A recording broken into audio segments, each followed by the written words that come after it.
Bueno, el día de hoy les vamos a hablar del mucocelio. Es una pequeña clase, un pequeño resumen de lo que es el mucocelio para que ustedes lo entiendan. En sí, como definición, tenemos que el mucocelio es una tumefacción tisular formada por moco acumulado tras escapar al tejido conjuntivo a partir de un conducto excretor roto. Esto puede ser principalmente por algún traumatismo. ¿Okay? Eso es lo que tenemos como definición. Y tenemos que las glándulas salivales las podemos clasificar de acuerdo a su tipo de secreción. Por ejemplo, tenemos que son glándulas exócrinas con secreción tipo merocrina. ¿Qué quiere decir exócrina? Quiere decir que vierten su contenido fuera de la sangre. Las glándulas endocrinas, por ejemplo, la tiroides, la hipófisis, las glándulas suprarrenales, vierten su contenido a la sangre, ¿sí? Y con secreción tipo merocrino quiere decir que esta clasificación depende del tipo de secreción dentro del conducto. Por ejemplo, la glándula apócrina, como tenemos en esta imagen, parte de su citoplasma se va a desprender hacia la luz del vaso, hacia la luz, perdón, del conducto. Esta es una glándula apócrina. Un ejemplo sería las glándulas mamarias que vierten su leche, ¿sí? Por ejemplo, el 2, que es una glándula holocrina, aquí totalmente se va a desprender, el citoplasma, y un ejemplo aquí serían las glándulas sebáceas de la piel. Y la 3, esta es una glándula merocrina donde no sufre la célula ningún cambio, vierten totalmente el contenido, o sea, la saliva, hacia la luz del conducto.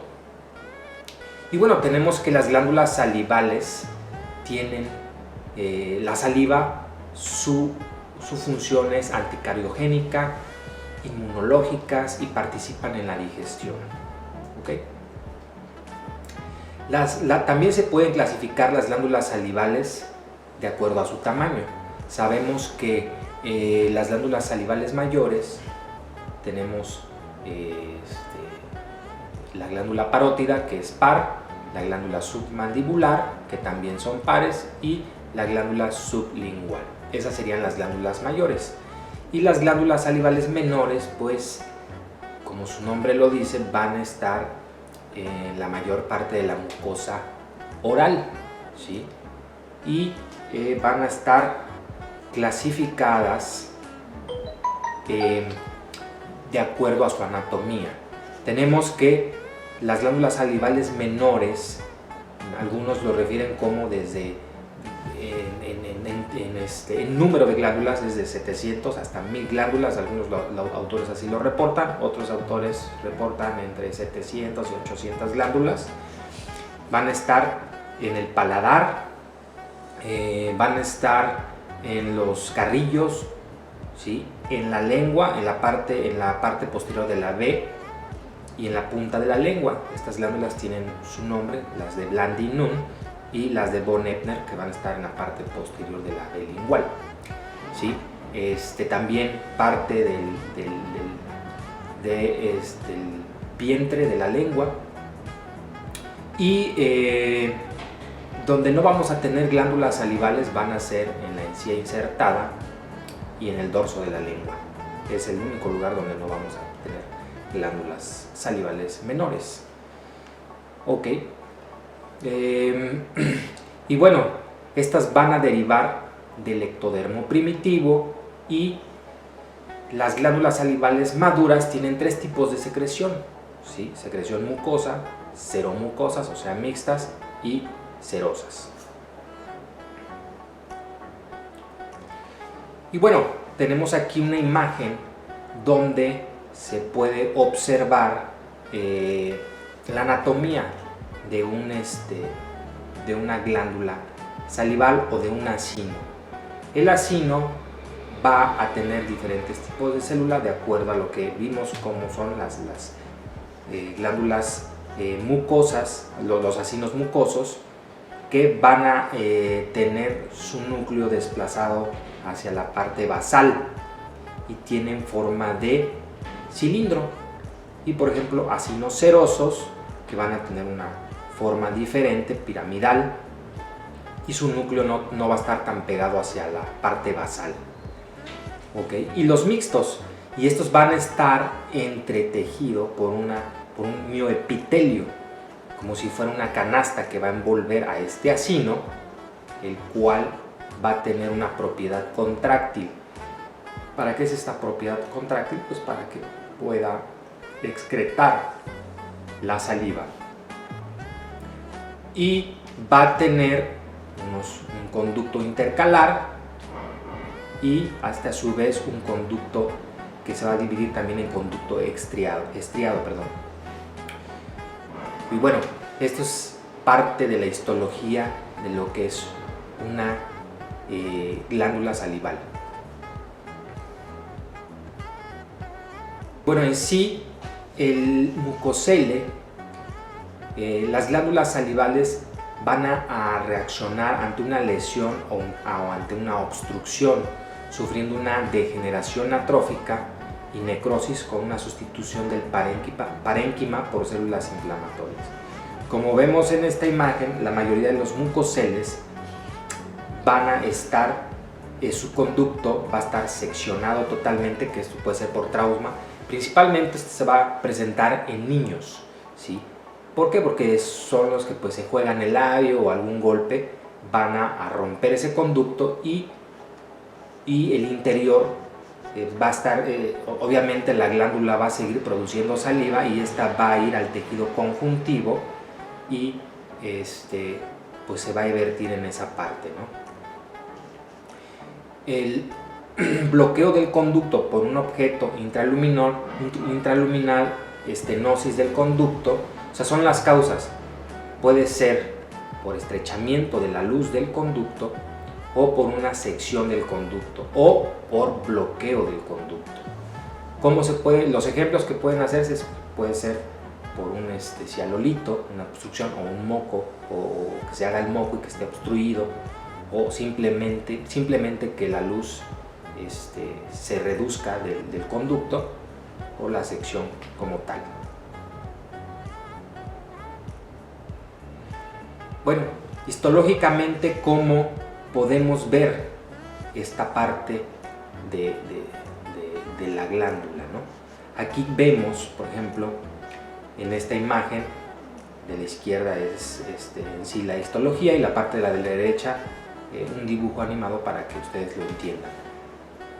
Como vemos, este es el conducto salival seccionado, el que está aquí, y el acúmulo de moco que vamos a tener en la parte del tejido conjuntivo, acúmulo de moco. La parte externa vendría siendo que es tejido de granulación, ¿sí? En esta parte vamos a tener tejido de granulación, es una respuesta a una inflamación, y el epitelio propiamente dicho. Estamos representando en esta parte o esquematizando cómo lo veríamos. ¿Ok? La clínica, bueno, esto se va a dar principalmente en el labio inferior, porque es el más propenso, ¿no? Es el más propenso, incluso a veces nos llegamos a estar sintiendo esas glándulas que truenan al estar nosotros apretando el labio, un golpe, un trauma, y es más frecuente en niños, muy raro en glándulas salivales mayores, pero puede presentarse y se le da el nombre de un mucocele de plunging. Ya tuvimos algún caso de un plunging en una glándula submandibular, y estos mucoceles pueden desplazar la parte de la lengua y pues es un poquito más riesgoso, ¿no? Y esto se tiene que operar bajo anestesia general. Es más frecuente en niños, como lo dijimos, y no hay predilección por el sexo.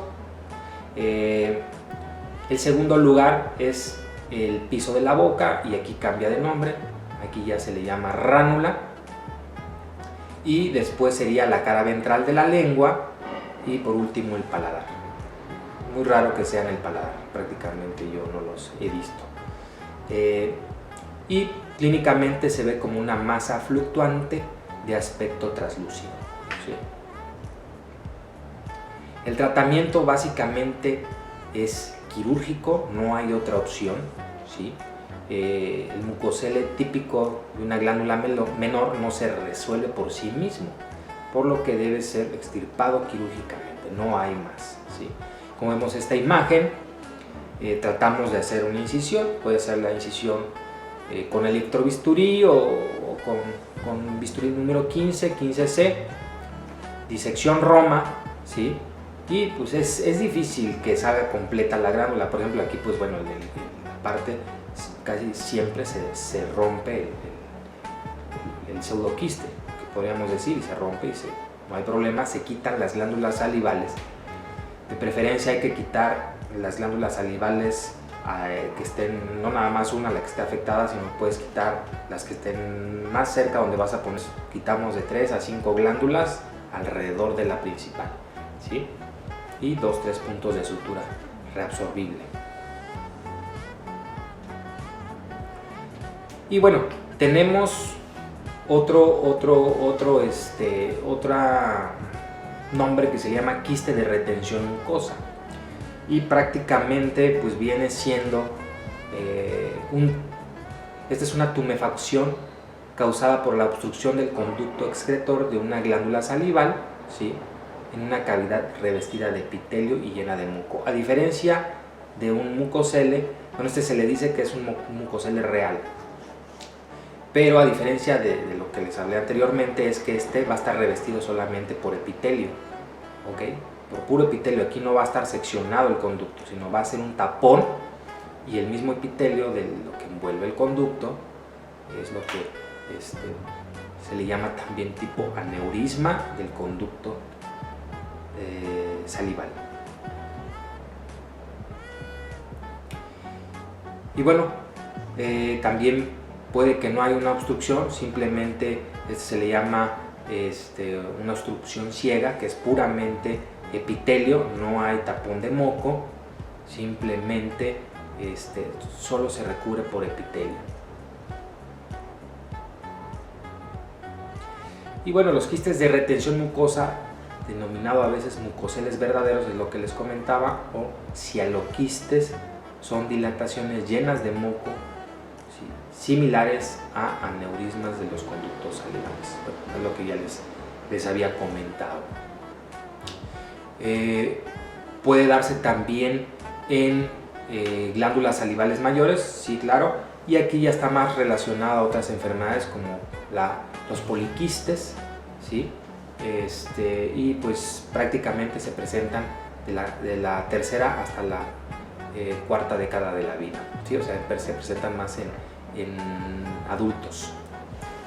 Y bueno, vamos a concluir con esta pequeña clase, espero les haya gustado y les haya servido, y esta es la bibliografía de donde nos basamos para esta pequeña plática, de acuerdo al tratamiento que ustedes vieron de una excisión, una biopsia de las glándulas salivales menores.